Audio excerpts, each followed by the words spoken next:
Here we are with Mr. Joe Walker. Yes, sir.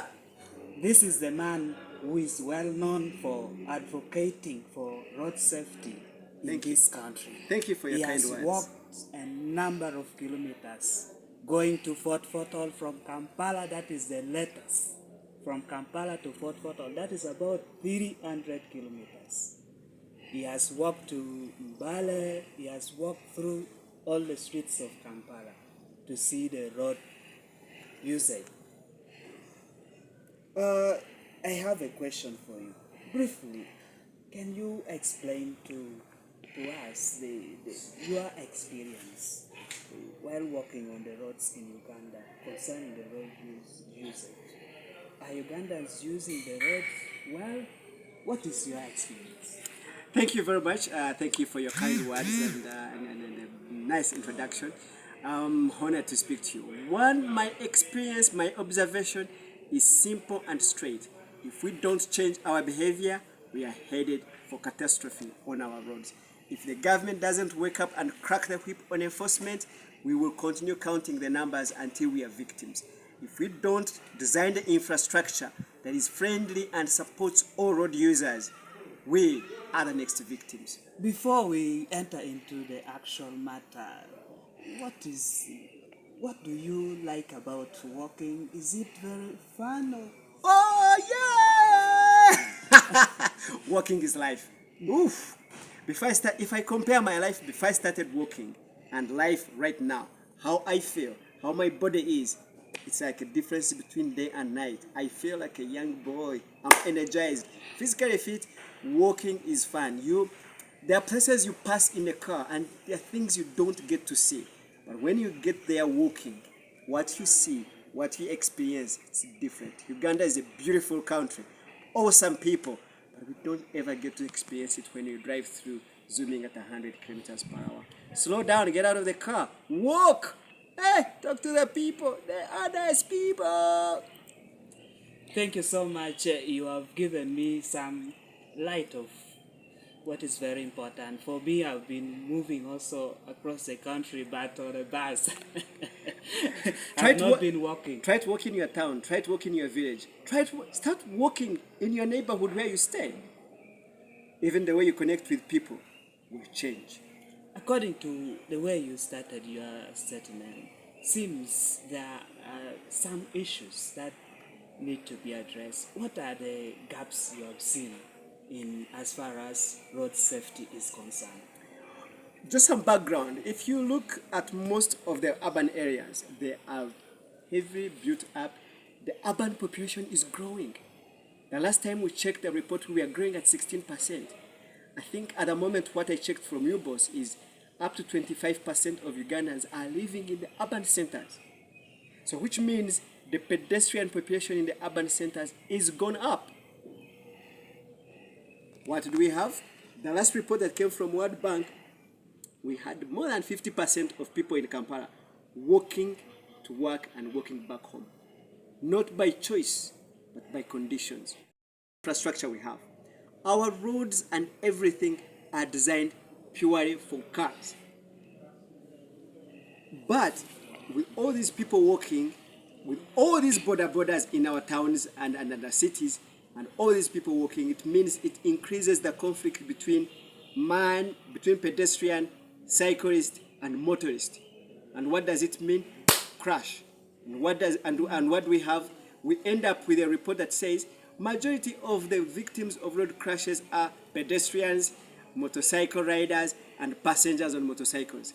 Why? It's what we've designed. So we need to rethink the infrastructure and make sure it's conducive and palatable and safe for all the road users.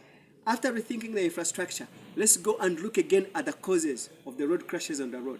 Careless driving, reckless driving, driving under the influence, distracted driving. All those are things that come back to me as a road user. Why do we have all this? Let's crack the whip. Enforcement. People are speeding. You see people driving on the road like they're on a race. No, make sure the speed limits are enforced. Make sure when people they get in their cars, they put on their safety belt. Make sure when people I can go on and on and on and on and on. Yeah, but we need to behave differently.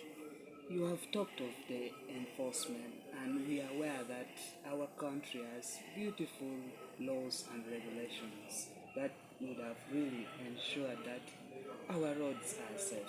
Why do you think our laws are ineffective in mitigating these issues? One of the big issues you find is, I would say, one, and this is very common, it's been said so many times and I've witnessed it. You know, the police officer, the traffic police officers accepting kidogo. You know, you take 10,000 shillings at the expense of so many lives in the event of anything. Two, the political interference. You know, the so-called Gambanogu and the LCs and whatever, interfering with the police traffic officers when they are enforcing the law and telling them, no, leave our people. If someone calls you, they've been stopped when they are driving at 100 kilometers per hour, and then you say, that's my son, let him go. But why was he stopped in the first place? So we need to let people be responsible for their actions, and then make sure people are educated. We don't need vehicle movers on the road. We need drivers on the road. People who know what it means to drive that car. You know, if that car is driven at 100 kilometers per hour at that speed, and there's a crash, the impact it will have on the driver and whoever it has crashed is way greater than if it's being driven at 80. And definitely way greater than if the car was being driven at 50 kilometers per hour. So we need to make sure all these are enforced and the people are educated. They know that what they have, the car doesn't kill people, it's them that kill people using the car. What more can policy makers do to ensure that our roads are safe?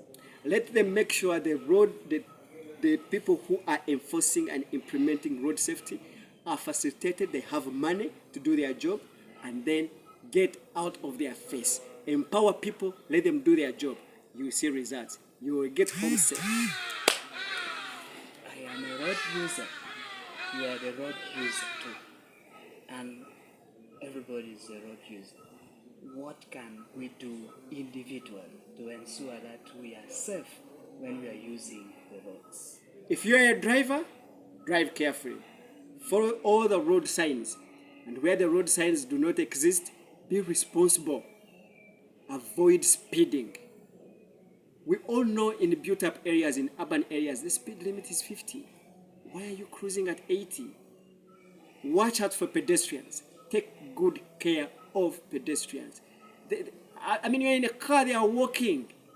Please, they are vulnerable. Look out for them.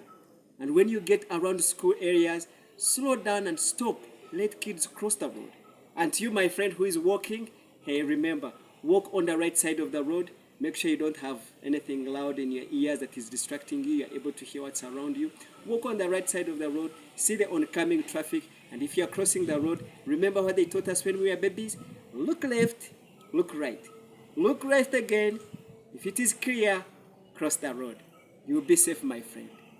I am thinking of how I can implement the advice of looking left, looking right on the streets of Kampala. It's I possible. think about that. It's possible. I've been on the streets of Kampala. I've crossed more than 4,000 kilometers on the streets of Kampala. So far, so good. Thank you so much having you, Mr. Joe Walker. And thank you so much for watching Generation TV and Now News channel. Subscribe, like, and share the videos. Thank you so much.